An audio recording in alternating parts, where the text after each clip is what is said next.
Hey guys, welcome to Pages with Sidra. Today we are going to start chapter 581 of I Have 90 Billion Licking Gold Coins. If you haven't watched the previous chapters, make sure to check them out on my channel. Now, without any delay, let's dive into the chapter. Inside a trendy cafe in downtown Shanghai. The atmosphere was lively, filled with the soft clinking of porcelain cups and hushed gossip from socialites who thought they ruled the city. Among them sat a striking woman, Wu Jun, the newly transformed super soldier, surrounded by her admiring girlfriends. Holy crap, June, you're incredible. You've changed so much. Stronger, more beautiful. Honestly, I don't think your husband deserves you anymore. I mean, look at you. You're like a goddess now. Honestly, only ENG is worthy of someone like you. June blushed but waved her hand modestly. Oh, stop it, he's not that bad. Sure, he's not exactly my type. And yeah, he's 20 years older than me, but he's generous. He even bought my little brother a 150 square meter apartment in Suwei. Her tone was hesitant, unsure whether to boast or confess. But her friends weren't buying it. PFF, Suwei? That's like what? 20 to 30 million yuan at most. Come on, your husband's filthy rich. For a man his age to marry someone like you should be paying up. And let me tell you, when men get money, they get shady. You need to take control, June. Exactly. My husband only earns 10,000 a month. But guess what? I keep his salary card. I manage the money in our house, not him. You're not wrong. June looked thoughtful. It's just, I've always been the obedient wife, never questioned him. If I suddenly try to control our finances, wouldn't that be too much? One of her friends grabbed her hand. Don't be scared, June. You're not the same anymore. You're a super warrior. You deserve more power at home. June hesitated. She glanced at her reflection in the mirror-like coffee table. That toned body, the powerful aura, the sharp eyes. She wasn't the same woman she used to be. She had spent years tiptoeing around a man with a beer belly and outdated charm, while secretly watching Yinji's videos late at night, his chiseled abs, his powerful voice, his aura of effortless dominance. Why should I keep living for others, she muttered. I have the power now. It's time I lived for me. But just then, a sharp voice cut through the air. Eh? Isn't that Yihan, the fallen heiress of the Yi family? Oh, please. She's not a first-tier socialite anymore. She gave up her position as vice president of Longhua Group and went rogue. The board elders hate her now. She's a disgrace. Typical spoiled brat. Pretty face, zero brains. Before Yihan could even respond, Qin Wushuang slammed her chair back and stood up. Her voice cut like a whip. Who did you just call a disgrace? The gossiping woman flinched, turning just in time to see Wushuang striding toward her like a storm in heels. Pack. A sharp, crisp slap rang out. The plastic surgery-enhanced nose of the woman bent unnaturally. Ah, my nose. You bitch. How dare you hit me? Wushuang narrowed her eyes coldly. And I'll hit you again if you don't shut up. Smack. Another slap. This time, harder. The woman staggered back, dazed and whimpering. June, do something. She's bullying me. Hit her. Break her face. June stood slowly, uncertain. But Wushuang turned her icy gaze to her now. I'd advise you not to get involved. Yi and Qin families aren't names you can afford to cross. And neither can your old husband. Take this as friendly advice. Ditch these shallow, poisonous women. One day, they'll drag you down. W8, you're Qin Wushuang. June's hesitation deepened. She was torn between reason and loyalty, but her best friend wasn't done. Don't chicken out, June. I stood by you when those bullies dragged you to the restroom back in school. And now you're just going to stand by while I get slapped in public. I see.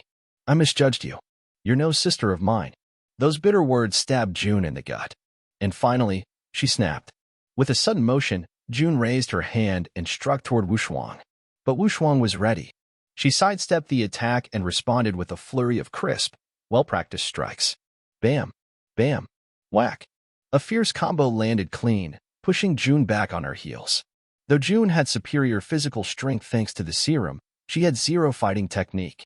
Wushuang, on the other hand, had trained extensively, and she wasn't alone. Yihan joined the fray, backing her up in a flurry of coordinated attacks. Crash. A table overturned. Smash. A chair was shattered. Crack. The glass window splintered under the force of bodies being thrown. The entire cafe exploded into chaos. Three goddesses locked in a no-holds-barred brawl. The crowd backed away in shock. This wasn't some petty catfight. This was full-blown urban warfare. Punches flew like bullets. Tables collapsed. Plates exploded like grenades. In the end, despite June's strength, she was outclassed by their teamwork and experience. By the time the police sirens arrived, the place was a disaster zone. All three were hauled to the police station. Lawyers were called. Apologies were exchanged. And naturally, compensation had to be paid. Wu Shuang, rubbing her sore shoulder, muttered under her breath, "Henin, this super soldier serum. I don't see what the hype is about. She's not even stronger than me." Yihan, nursing a bruise on her arm, spoke calmly. "She's newly modified. No training. No strategy. If she had actual experience, we'd be the ones in trouble." Wu Shuang's eyes lit up mischievously. "Then maybe I should try it myself? If I inject one dose, I bet I'd be even stronger." Yihan's voice turned serious. "I'd think twice if I were you. Anything developed by the US that works would never be sold publicly. If you ever consider it, have a trusted lab test it first. Don't be someone's guinea pig." Chapter 988. This is so embarrassing. "I guess you're right, Henin," Wu Shuang finally said. "Qin Yuanji did warn us that serum wasn't reliable. Probably comes with side effects too." She exhaled slowly, her expression half defeated, half convinced. Watching an ordinary woman suddenly become so strong, how could I not be tempted? But I'm not dumb. Yihan nodded in approval, her voice low and steady. "That's good. Temptation is fine. Losing your mind to it? That's the real danger." Then Wu Shuang changed the topic, her brows furrowing. "By the way, Henin, you said you were planning to partner with Darknet for the AI-powered aircraft project? But aren't they a US underground org? I mean, they could just steal your technology. You need them, but they don't need you. That's not even a fair deal. Even if the project succeeds, aren't you just working for the Americans?" Her words were sharp, and not wrong. But Yihan only smiled faintly. "Who told you Darknet is American?" "What? Everyone says that. That Tina Morgan woman became their new leader, and she's literally the Morgan family heiress. Doesn't that tell you everything?" Wu Shuang's logic sounded solid, but Yihan simply shook her head, as if she was holding on to some untold truth. "You're looking at the surface. AI didn't suddenly appear this year. There were signs of it long ago," she said. "Remember last year when Qin Yuan's companies were suddenly hit with a flood of scandals, then miraculously cleared overnight? Or the War Godhall app? Everyone thought it was just a shell company, but within weeks, it became a world-class tech platform. And don't even get me started on the real-time global language translation. That kind of algorithmic power, it's inhumanly fast." She paused, then said the words that made Wu Shuang go pale. "I think Qin Yuan created Darknet. I think he controls the AI." Boom. Those words exploded in Wu Shuang's mind like a bomb. Eyes wide, scalp tingling, she muttered. "Wait. Are you saying the AI, the infinite money, the precision planning, it's all him?" Yihan nodded, calm as ever. "That's why his bank account never runs dry. That's why his stock predictions are never wrong. Because they're not guesses, they're calculations. Super algorithm-level predictions. He's created tens of thousands of accounts. Automated them. Moved money like a god." Wu Shuang could hardly breathe. No wonder he just throws around trillions like pocket change. Now it all makes sense. Her voice dropped. "You know, a few months ago, during that financial crisis in South Korea, my dad tried to jump in and make a quick profit." She paused, and he got slaughtered. Lost over 3 billion yuan in one day. That night, he stormed out and slapped Qin Woofing twice in rage. I remember that so clearly. And back then, every major fund was wondering who had taken all the money. Wu Shuang slowly looked up, her voice almost a whisper. It was probably Qin Yuan. Meanwhile, at the front of the police station, thud thud thud. Heavy footsteps echoed through the hall as a plump, balding middle-aged man waddled in, his stomach jutting out like he was smuggling a watermelon under his shirt. This was Zhang Biao, a man whose thinning hair seemed to reflect his growing authority. The moment Wu Jun and her girlfriend saw him, their eyes lit up like fireworks. "Hubby, you're here." Sob, sob, sob. "They bullied me. President Zhang, Jun has been wronged. You have to do something." "Yes. Those two women assaulted us in public." Zhang Biao squinted through the station glass. Who? Who dares lay hands on my woman? In my Shanghai?" The girls immediately pointed their perfectly manicured fingers at Yihan and Qin Wu Shuang. Zhang Biao followed the direction of their fingers. And the moment he saw who it was, his eyes nearly popped out of his head. His blood pressure skyrocketed. Wah, wah. Wah! Zhang Biao's face drained of color. His fingers trembled. No way. That's Han and Qin Wushuang. These weren't some random socialites.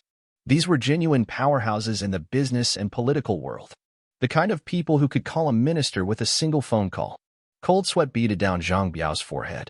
He rushed forward like his life depended on it. Miss Qin. My sincerest apologies. My wife, she doesn't know her place. I'll discipline her thoroughly when we get home. Please forgive us. And then, he bent at a perfect 90-degree angle and bowed. Deeply. Repeatedly. All the while, his alpha male persona completely collapsed.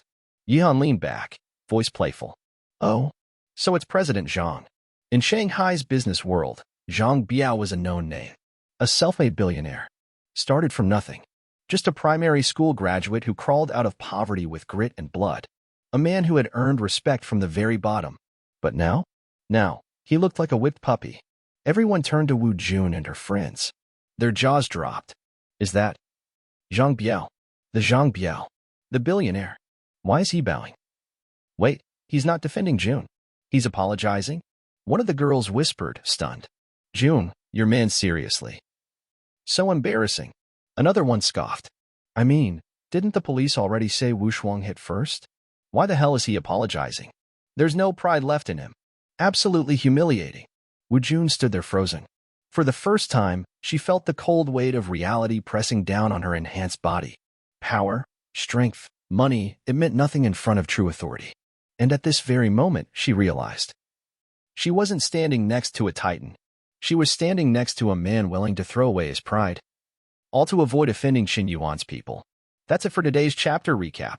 If you enjoyed the breakdown, don't forget to like, comment, and subscribe to stay updated with the latest manga, manhwa, and manhwa recaps. Got thoughts on today's chapter? Drop them in the comments. I'd love to hear your take on the story. Also, if you know other fans who were reading this manhwa but stopped because it got axed, share this video with them. The more support we get, the more motivation we'll have to keep making these videos. See you in the next one. Until then, keep turning the pages.